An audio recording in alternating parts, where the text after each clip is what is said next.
An in-depth look into the Female Circumcision Hausa tribe by Paige Hansey. Popularity. Female genital cutting, also known as FC, is highly practiced in more than 28 countries in Africa and some Asian countries. It is estimated that almost 2 million girls are undergoing the procedure every year. This includes the tribe I am researching, the Hausa tribe.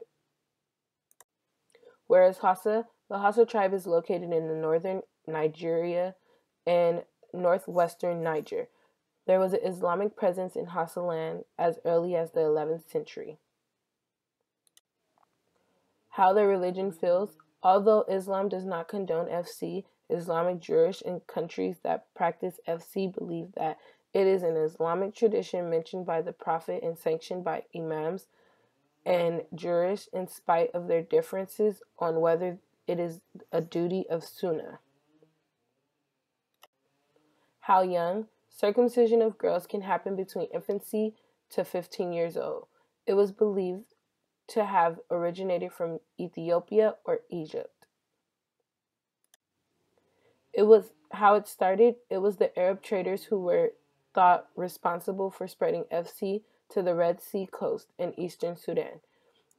18th century travelers reported infabulation of slave girls by slave traders along the Nile.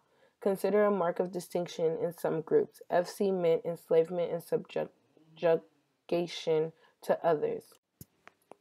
What is FC? A definition of FC is all procedures involving partial or total removal of the female external genitalia or other injury to the female genital organs, whether for cultural or other non-therapeutic reasons. There are 4 different types of FC known today. There is a lack of how to clearly separate between the different types of FC because the actual procedure carried out depends on the sharpness of the instrument used, the degree of struggling by the child, and the skill as well as eyesight of the operator. Types of FC. Type 1 involves excision of the skin surrounding the clitoris with or without excision of part or entire clitoris. Type 2 involves removal of the entire clitoris and part of the labia minora. The vaginal opening is not covered. Crude stitches of catguts or thorns may be used to control bleeding from the clitoral artery and raw tissue surfaces. Mud poultices may be applied directly to the perineum.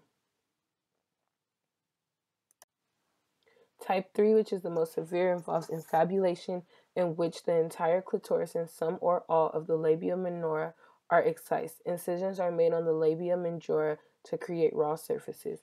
The labia raw surfaces are stitched together to cover the urethra and vaginal introsses, leaving a small posterior opening for urinary and menstrual flow.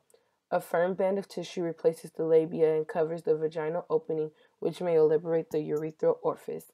Type 4 includes different practices of variable severity, including pricking, piercing, and incising the clitoris and or labia, stretching the clitoris and or labia, castorizing the clitoris, and scraping or introducing corrosive substances into the vagina. FC within Hausa. The practice in the Hausa tribe consists of cutting away the hymen of newborn girls. It is generally carried out by the traditional barbers known as wanzam. This form of mutilation involves 2 procedures performed at different stages of a girl's life. FC within Hausa. The procedure is performed on newborn girls, usually within 10 days of birth, within a small part of the hymen is visible outside of the vulva and involves cutting away the membrane with a traditional razor blade. The second procedure is performed on girls who marry before their bodies have fully matured, usually when they are between 9 and 15 years old. This involves making an incision in the vaginal opening to facilitate sexual intercourse. Procedure before 1969. Prior to 1969, the operation was tremendously different. The midwife wasn't as sterile as there was no anesthetics to be administered. A circle mat with the center removed was placed over a hole in the ground. They used thorns and cat intestines to sew and hold together the extra skin in place. Procedure after 1969. Today there is more of a sterile atmosphere. You can even go to the hospital for the procedure, but most still performed at home. They use a local anesthetic that helps some, as well as scissors to cut instead of a razor blade, and sutures to sew everything together. Healing process. For most, the procedure is done in the summer when school is out. That way, they do not miss any school during the healing process. The healing process is about a month, 30 to 40 days, and she is confined to the bed for that time period. Why is it done? This ceremony is done for different reasons, for different tribes. One of the main reasons is tradition. This is something instilled in them, and it is all they know.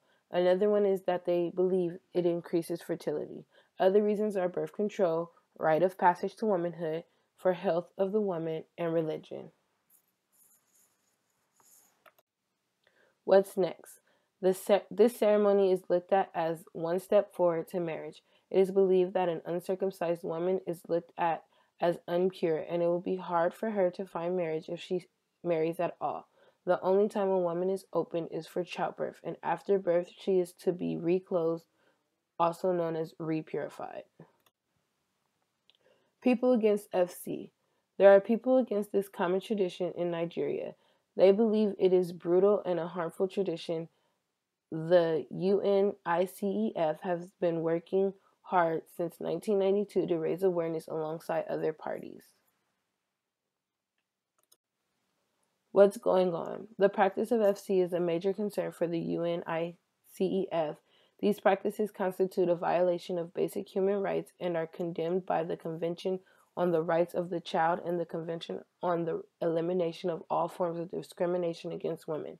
In 2003, the UN declared February 6 as the International Day of Zero Tolerance of Female Genital Mutilation. Advocacy and social mobilization interventions related to the fight against FC have led to the passing of a law banning FC in 2003. The law has been translated into all of Niger's local languages for wider distribution, and judges and police officers have received training. Conclusion. I want to conclude with this. This is their culture and all they know. This is a personal ceremony that most want because it is instilled in them. We as a people need to be respectful of that and not put our nose where it does not belong. I enjoyed the research and what I have found and hope you enjoyed it as well. Thank you.